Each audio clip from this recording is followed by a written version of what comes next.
प्रभु यीशु मसीह हम मनुष्यों के पापों की क्षमा के लिए मनुष्य के रूप में आए, उनका जन्म हुआ। और पिछले दिनों में था पाम संडे, और पाम संडे का मतलब है प्रेम का दिन।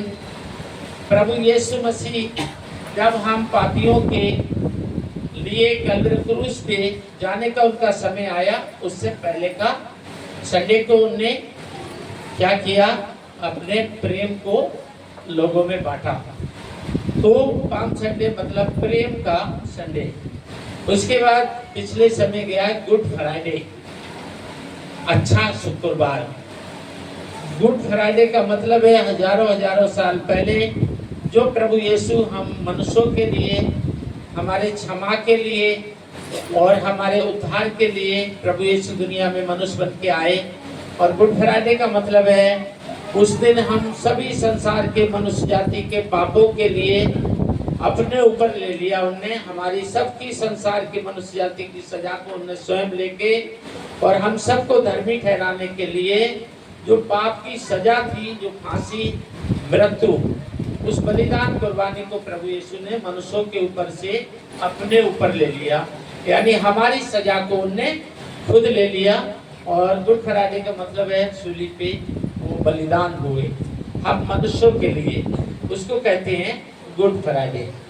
आज है ईस्टर, यानी ईस्टर का मतलब क्या है? आज का संडे का मतलब है कि जब प्रभु यीशु मसीह क्रिसमस पे यानी जन्म हुआ और गुड फ्राइडे में यानी वो सूली पे हमारे लिए बलिदान कुर्बान हुए।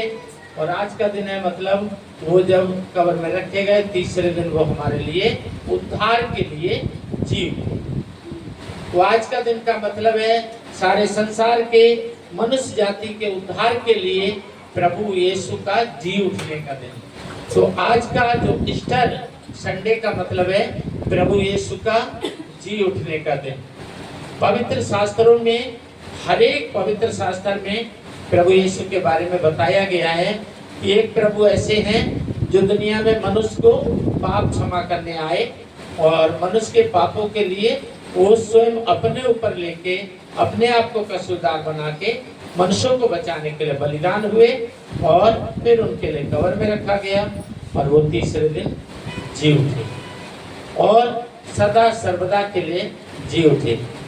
और पवित्र शास्त्रों में इसका जिक्र है, बाइबल में बताया है कि वो संसार में एक दिन फिर बादलों में प्रभु यीशु आएंगे। लेकिन उनके आने से पहले संसार में बहुत पाप बढ़ेगा। पवित्र शास्त्र बाइबल में लिखा है संसार में प्रभु यीशु मसीह बादलों पे आएंगे मनुष्य को लेने, उससे पहले संसार में पाप बहुत बढ़ेगा। प्रेम नाम की चीज बिल्कुल खत्म हो जाएगी, मेल मिलाप नहीं रहेगा दुनिया में, प्रेम नहीं रहेगा। और बाइबल में लिखा है परिवार परिवारों में लड़ाई होगी, पड़ोसी पड़ोसी में लड़ाई होगी, राज्य राज्य में लड़ाई होगी, देश देश में लड़ाई होगी, मनुष्य मनुष्य के लिए हत्याएं करेंगे और जानवरों को प्यार करेंगे।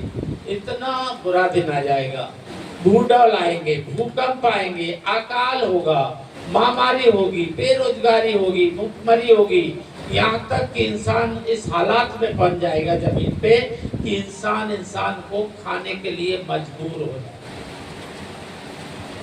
इतना जमीन पे फिर से पाप बढ़ेगा और फिर दोबारा प्रभु यीशु मसीह बादलों पे आएंगे। और जितने लोग चाहेंगे कि प्रभु यीशु ने बचाएं, जो प्रभु यीशु पे विश्वास करेंगे, प्रभु सबको उठा लेंगे। यानी किनको? मनुष्यों को, इंसानों को। स्वर्ग में जो जगह है वो इंसानों के लिए है, जीव जंतुओं को, पक्षी जानवरों के लिए नहीं है। स्वर्ग मनुष्यों के लिए है। और स्वर्ग किसी धर्म जाति से कोई मतलब नहीं रखता। प्रभु किसी धर्म जाति से कोई मतलब नहीं रखता। ये धर्म जाति का जो लड़ाई है हमारा देश में, जो भेदभाव है, वो सब इधर ही है। परमेश्वर की नज़र में सब एक ही धर्म है, एक ही जाति है, सब इंसान है और सबके लिए परमेश्वर का एक समान प्यार है और सबके लिए एक ही स्वर्ग बनाया है। बहुत सारे स्वर्ग नहीं है, एक ही स्वर्ग बनाया है और सब लोग एक ही स्वर्ग में रहेंगे। वहाँ कोई धर्म, जाति, अमीरी, गरीबी, छोटा बड़ा, पढ़ा लिखा, अनपढ़, भेदभाव, वहाँ किसी प्रकार का कुछ नहीं होगा। वहाँ सबके साथ एक सा प्रेम होगा, सबके साथ एक ही सम्मान होगा, किसी प्रकार से किसी का भेदभाव नहीं होगा।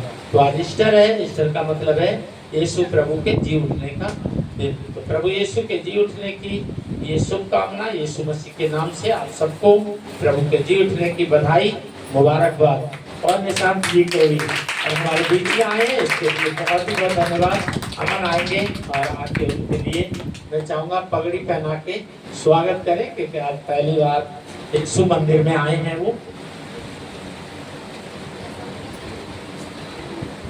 आने का